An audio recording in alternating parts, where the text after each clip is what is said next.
Hello, everyone, and welcome to this session on how to find top remote sales talent. Just waiting for a few more people to arrive. Thank you for joining. Just give them a few more seconds. Welcome to my office well, it has been sunny in London, but today it's a bit grey and overcast.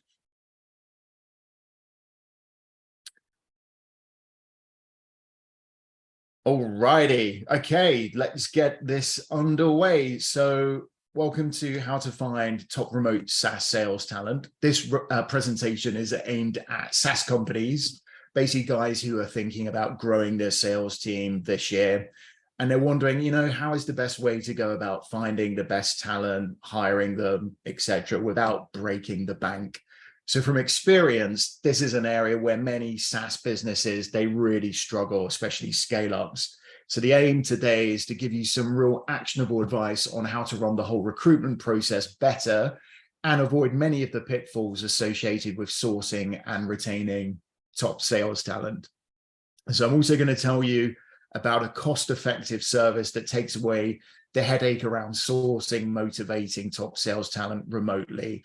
Stick around to the end because I'll also be sharing with you a free resource, the interview playbook. This is basically a playbook to help you structure your interviews more effectively. And in there, I've got some great questions that you can ask your candidates. Before we get underway, I just wanted to check out where you guys are dialing in from. God, that sounds old-fashioned. There's a Q&A box. So in there, you can mention where you're from. Also, if you have any questions, leave them until the end, pop them in the Q&A, and I'll get to them and answer them as best as I can. Okay, so we've got a few of you, a couple from Spain, some not too far away from here in London. Great stuff. You're all very welcome. So this is what we're going to cover today. Everything from when to hire your first salesperson. This is a key question. What to look for in the best candidates, right through to what the personality traits are. There are different types of salespeople. So which is the best type of salesperson for your business? How much a salesperson costs, how you can make sure that the sales hire is a roaring success. I'll tell you a bit about remote sales superstars, how the whole thing works. And then I'll give you some examples of the cost savings and tell you a bit more about how it all works together with the remote sales superstar solution. So a little bit about me before we get stuck into the detail of it. So my background is on the coalface selling SaaS data and tech solutions for over 20 years, mainly in the financial sector. So I've worked for large businesses like FactSet and Moody's Analytics, as well as small startup scale-up types, and basically helping them get their customers growing the business. After many years of doing this, I decided back in 2019 to start my own company. I guess like some of you, I really wanted to build something on my own and create a legacy. I guess more than that, I didn't really want to be answerable to a boss anymore. And actually, the penny dropped for me way before 2019 that I didn't really fit into this kind of corporate mold. Basically, I'd spent 6 years on the road, traveling across Europe 3 days a week, regularly coming home at way beyond midnight, and then being expected to be in the office bright and early for 9, sometimes earlier the next morning. And actually, I never complained. I was doing great. I was earning, 6 figures, exceeding target year in, year out. However, one particular day, I remember it well, it was a Friday, I decided I'd leave the office 5 minutes early. I hadn't seen a friend in a long time, basically because I've been on the road so long. And the night before, I got home way beyond midnight. So I figured, hey, damn, what the hell? Anyway, my micromanaging boss back then headed me off at the lifts, and he accused me of being a part-timer. And frankly, I just felt winded. And actually, a year later, I left, I resigned. I went and did some traveling and started putting together my plan for the future, including Sales Mentor. So I set up Sales Mentor because I realized, look, I have a lot of sales experience. I know what works from a sales perspective when you're selling SaaS solutions.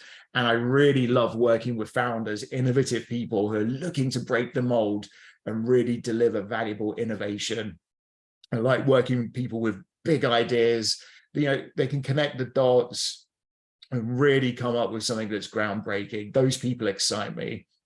Many of the SaaS companies I work with, honestly, they have really great solutions. I'm quite picky about who I work with. I've got to be fired up myself. But honestly, a lot of them really struggle to get the sales that they deserve. And that's really where Sales Mentor comes in, because I've translated this 20 plus years of experience that I have, as I said, at the coalface, selling to businesses. I've translated this expertise into solutions, systems, which help you sell, but also find the right talent to help you grow your business and deliver the future of your dreams, because it's all about getting the future as you want to see it. So let's just go back here. Yeah, so we covered all of that, getting carried away. Look, before we get into the bones of this, I came across this quote about making a wrong sales hire. And I have to say, when I first read this, I thought, geez, this must be an exaggeration. However, when you start to dig into the numbers, it starts to make sense, because it's not just the wasted money spent on, all the remuneration equipment. It's also the man hours you've spent interviewing these candidates. If they suddenly leave after 2 or 3 months, all of that's kind of sunk cost.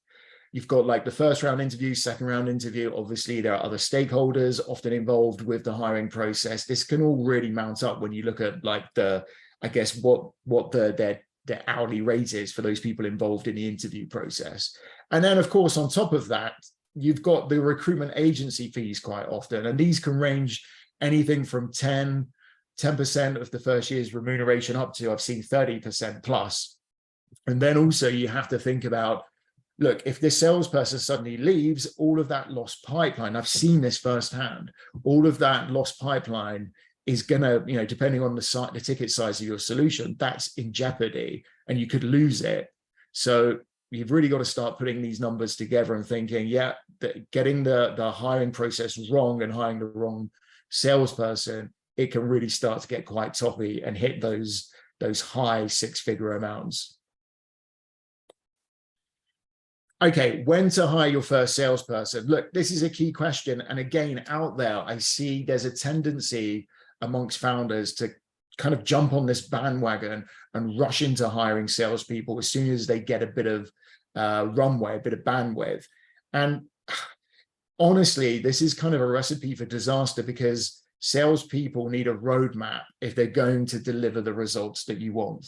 So before you start thinking about actually hiring your first salesperson, there are 3 elements you need to have down. Now, the first one is PMF, product market fit. You know probably already what this means. For those of you that don't, it basically means you've gained some traction already. You have a solution that people are willing to pay you for. You have a clear picture on who your target market is, right down to the industry, the job role, all of the messaging around that. Basically, you know the right buttons to press to get you sales. The second one that you need to have down is ensure that the ROI stacks up. And what I mean in very simple terms by this is, like, do the unit economics add up? So if you're going to hire a sales guy, your first sales guy, you're going to pay him 50K, and you're selling a product which is priced, say, at 100 pounds a year, he or she has got to do a lot of peddling in order to get you a positive return on investment. It might sound obvious, but I've seen founders hire salespeople to sell really low ticket deals, and it's a disaster. I'll show you later actually a very simple framework to really establish very quickly whether it makes sense to hire a salesperson from an ROI perspective. All right.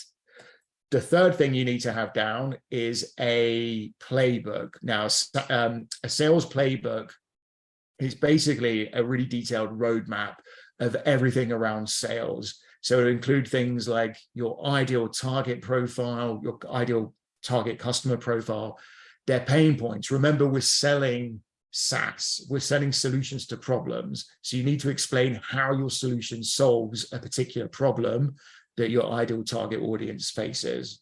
Then you've got all your messaging, the sales scripts, the cold calling scripts, your qualifying process. This is really key. And like getting qualifying wrong at the outset wastes you time, and it leads to very long sales cycles.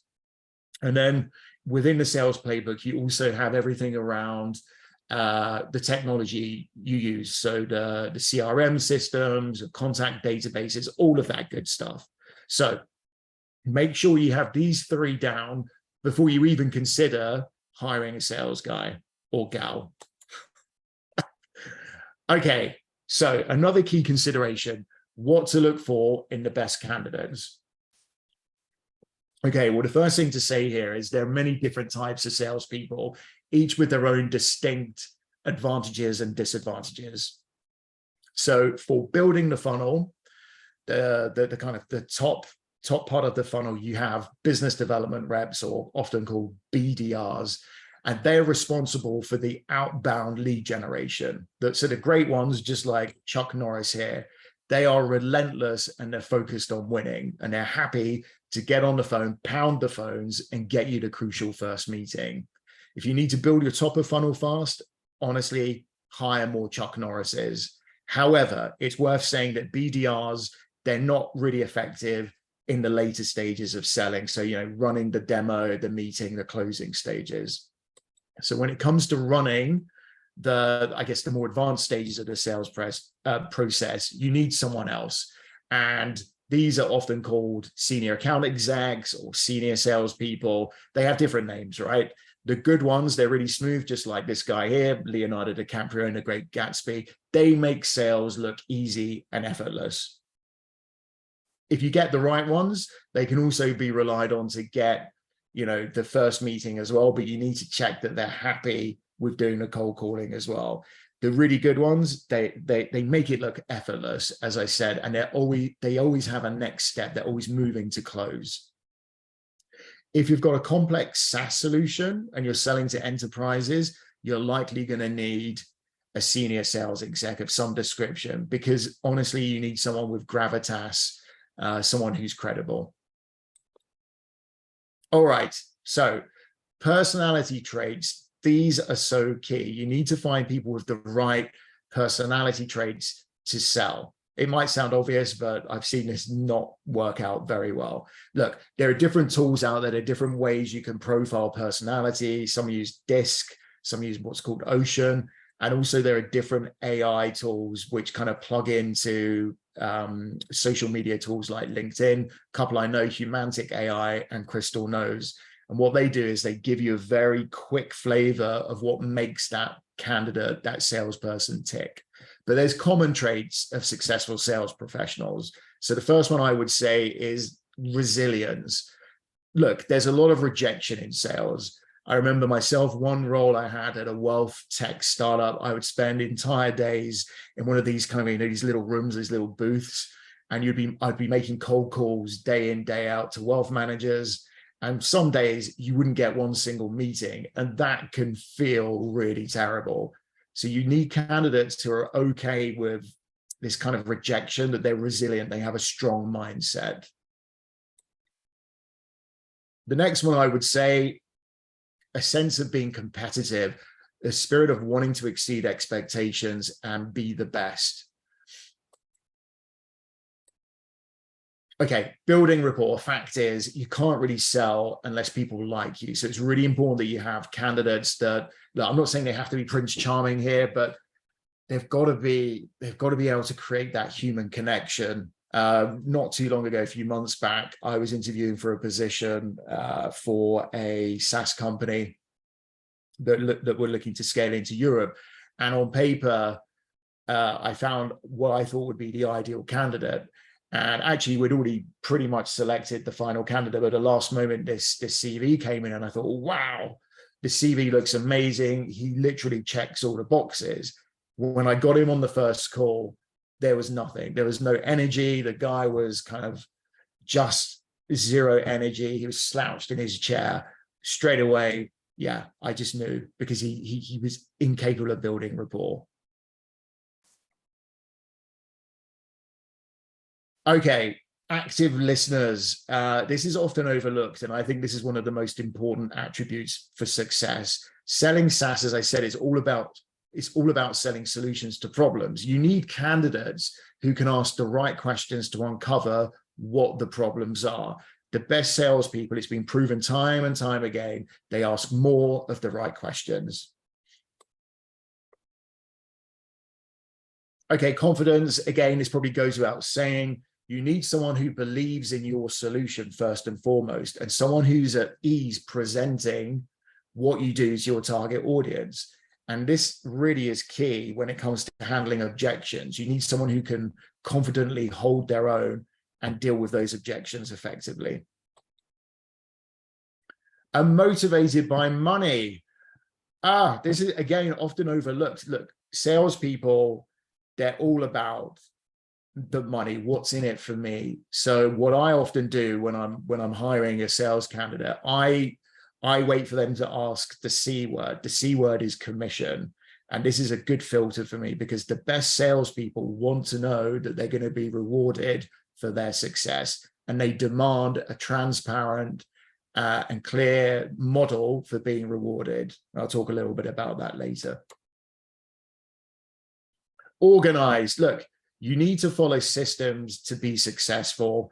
There's a quote out there, basically 90% of salespeople make the first call, 50% of salespeople make the second call, 35% of salespeople make the third call, and then only 5% of salespeople make the sixth call and subsequently get the business. So you hear I'm saying you need to have systems, reminders, you need to be following a process and be organized, because people, the vast majority of prospects are not going to buy in the moment. They might be interested, but they're not in buying mode there. So you need to have systems to do the follow-up and follow them.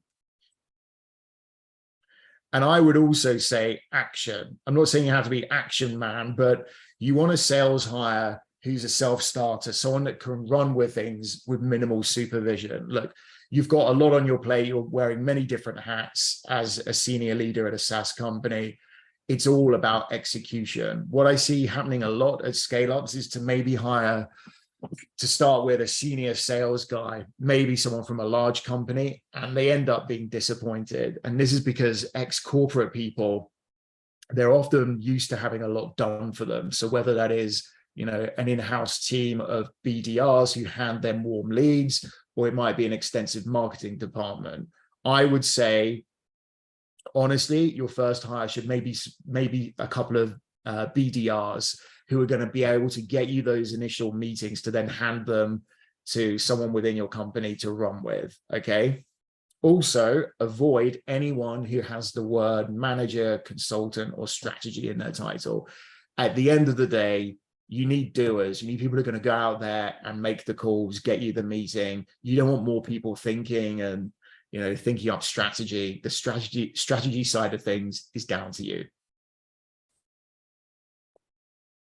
Okay, the best type for your business, it depends really on your situation and your solution. Some approaches work better than others. A lot of scale-ups I see, they have a massive problem with building the top of the funnel. So here I would say, get more of those Chuck Norrises, but bear in mind, you need to have someone internally who can run the meeting once the BDRs get the meeting for you. What I see working quite well is hiring 2 business development reps at the same time. This is because, you know, 2 working together creates a really good dynamic of friendly competition, some companionship as well, because look, it's tough at the cold face doing all of those cold calls. If you're positioning, I guess, a more complex enterprise-wide solution, you probably need, I mean, it depends on your resources internally, but a senior account manager should be your second hire, or maybe, you know, at the same time, a couple of BDRs, and if you can afford it, a senior account manager. If you just hire one senior guy, really make sure that they're going to be happy to do the cold outreach, the cold calling. I remember an ex-colleague of mine from the corporate world, she joined an ESG startup, and I spoke to her a few months into her new role, and she was complaining about the fact that no one had passed her any leads. And she really hadn't understood that this was her responsibility. And it ended up actually being a disaster, because after 12 months, no sales were brought in, and she ended up leaving. But unfortunately, that company had wasted, you know, a year's salary, which is, you know, 6 figures. So think about your internal resources, you know, whether you have bandwidth as a leader to run the meetings. You know, if you do have that bandwidth, maybe start with 2 business development reps. If you don't, you're going to need a combination of a couple of BDRs and an account manager, or an account manager who's happy to do that initial cold outreach. Okay. The importance of following a process. So you need to really get down on paper, first of all, what the must-have skills and experiences are. Do they, for example, need to be experts in a specific industry? Be clear about what the daily tasks will be. So for example, if you're hiring a BDR, be clear on what the expectation is about call volumes. Remember, you want to attract the best talent. So also think about how you can sell your company as a great place to work. So, here you might mention your culture, any non-financial remuneration like perks that you offer. Once you get the candidate and job description down, the next steps, obviously you need to go out there and advertise the position. There are various I'm not going to mention all of the job sites there, but obviously use LinkedIn as well, because that's a great way to connect with top talent. You also have the option to use external help, so recruitment agencies, and that can work quite well. As I said, they charge a fair whack up front of the first year's salary, so it could be anything from 10 to 30%.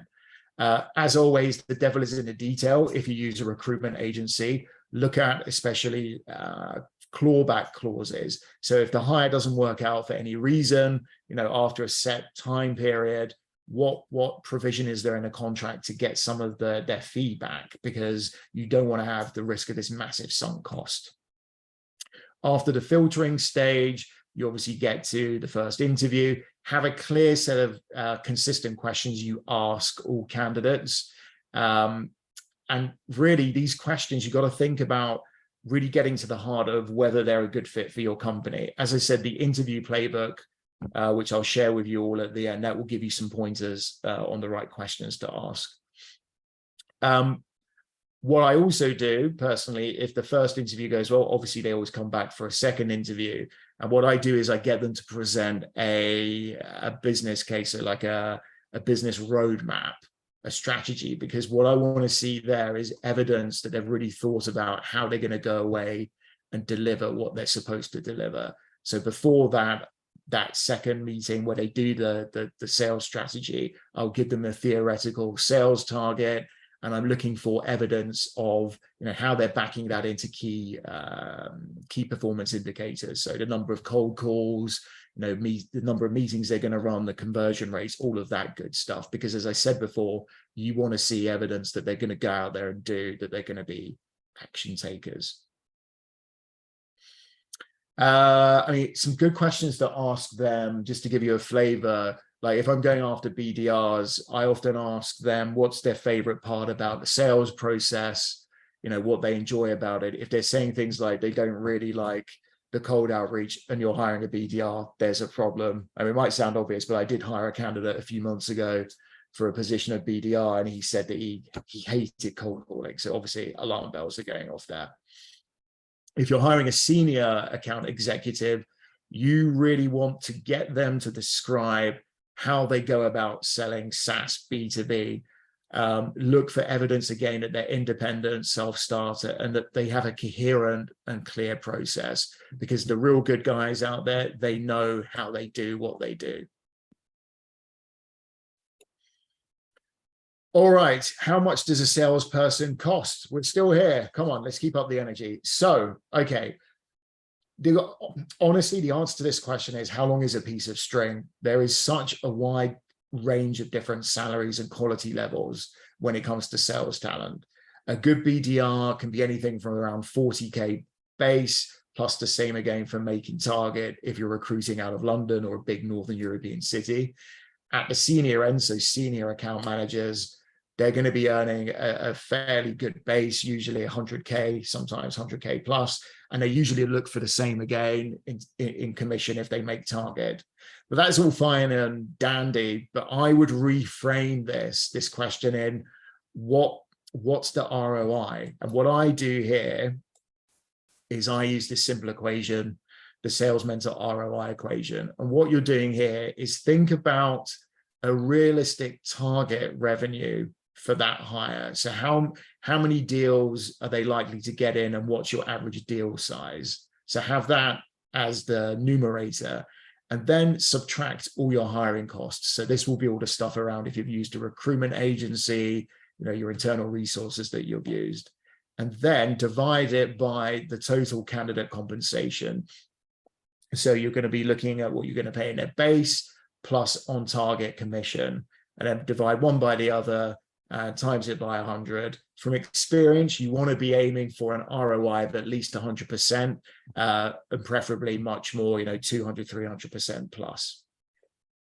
So just a very simple way to frame the question, does it make sense to hire a salesperson?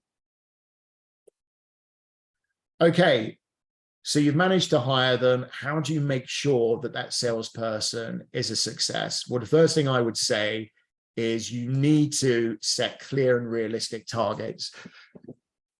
There's nothing more demotivating than realistic sales targets. You don't want to get into, like the second, third month of being hired and realizing that no matter how much they do, it's just not realistic. So that's the first and foremost. The other thing is get your commission structure right. And what I mean by this is you need to have a structure that encourages outperformance. What I see working really well is maybe having a graded system. So if they have a target of, say, 1 million, anything from 0 to 500,000, they get paid out at a rate of, say, 5% of every sale they bring in. From 500,000 up to 1 million, they get paid at a higher rate, something like 7.5%. And then if they go over the overall target, they get paid out, 10%.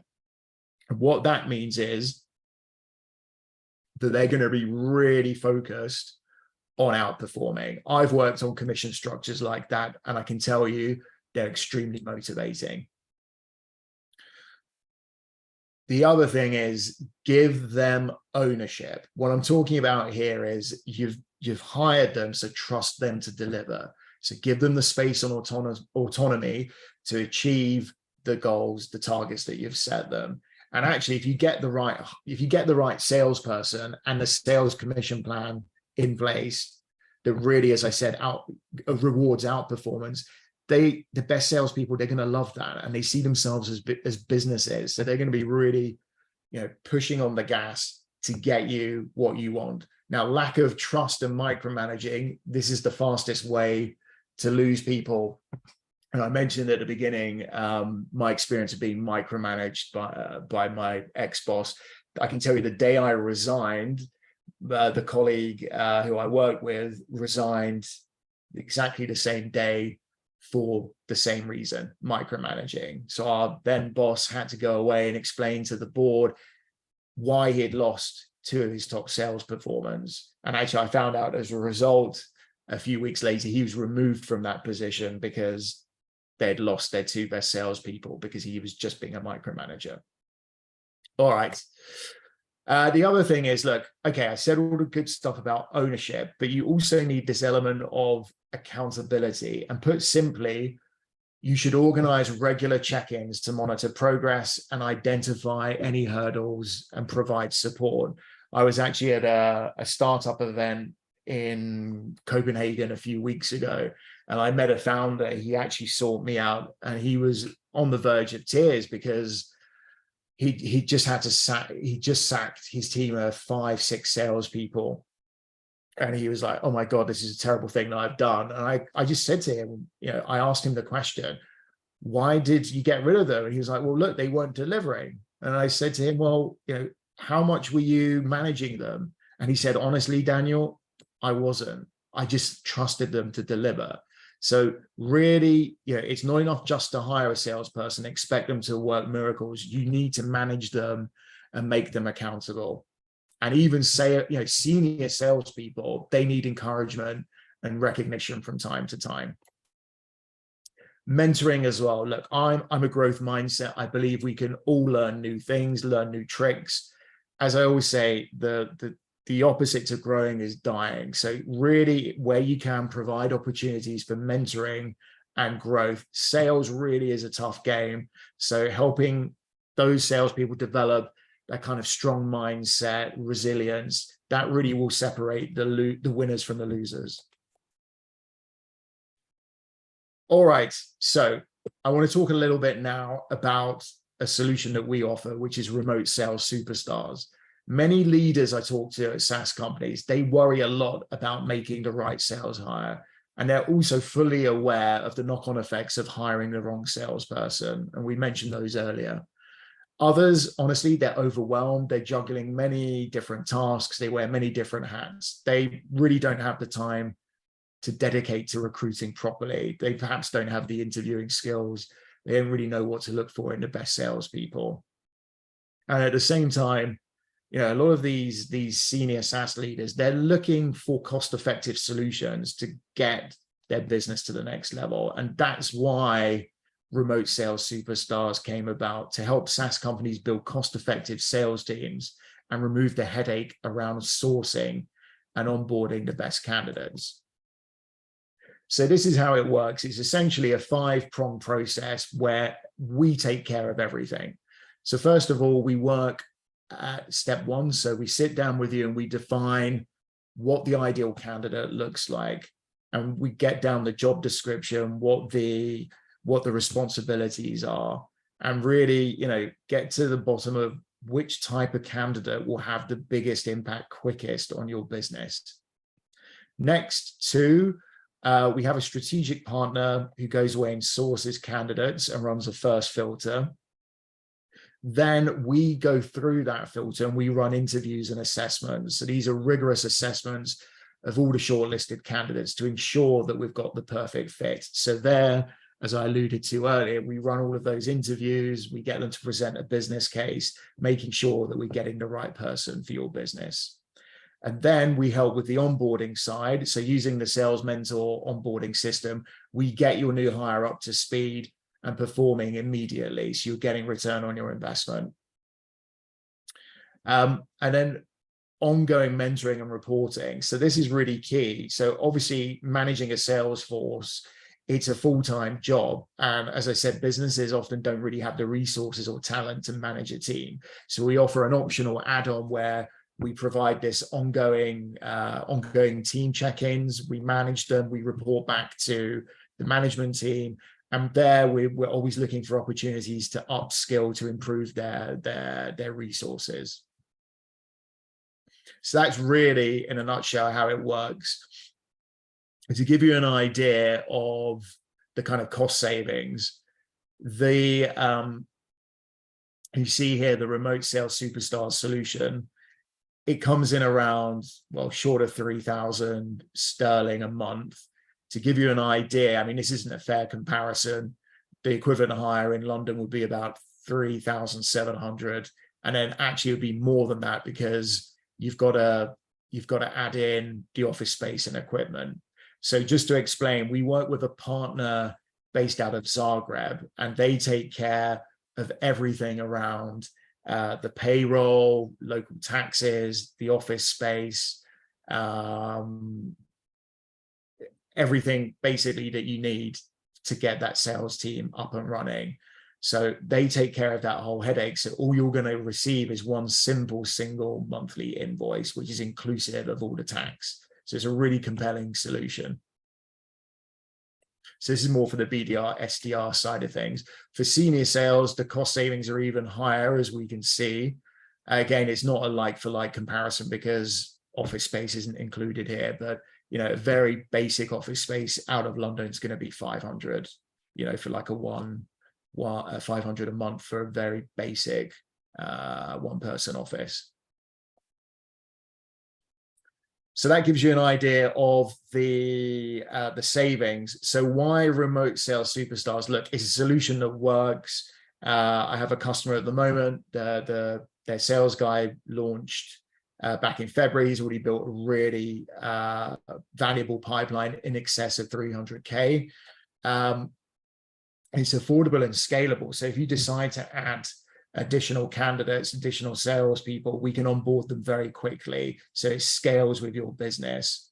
And this key part of the managed service, which is the ongoing check-ins and reporting to management, This is really taking away their headache and making sure that they're held accountable and that they're going to deliver what they say they're going to deliver. As I mentioned, the simple monthly invoice. What's more, it's guaranteed. So if for any reason in the first 6 months it doesn't work out, that salesperson leaves or you want to get rid of them, we will find you a replacement free of charge. So you've got your guarantee there.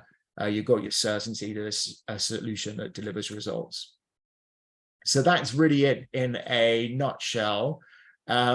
If you're interested in finding out more, the next step would be to set up a call with me. You can do so at this link or just drop me an email. And as I said, the interview playbook will be sent over to all of you. That will cover some of what we've spoken about, but also questions to ask at the interview stage, all of that good stuff. And that is it from me. So we are, what time are we? It's 12:37, so we're within time. If you have any questions, as I said, you can drop them in the Q&A. Let's see if there are any coming through. You're a shy bunch. A question here. How much does it cost for the management solution? Yeah, so the figures that I showed you, they're the fees to the partner in Croatia for basically onboarding them, finding you the candidate. If you want the managed solution, that's charged at £3,000 a month for a team of up to two BDRs or two salespeople, and it scales up from there. So you see, to hire a manager out of London is going to cost you many times more than 3,000 a month. Any more questions? Okay, that's it. Well, all that remains for me to say is thank you so much for attending. I look forward to hearing from you and have a good rest of the day.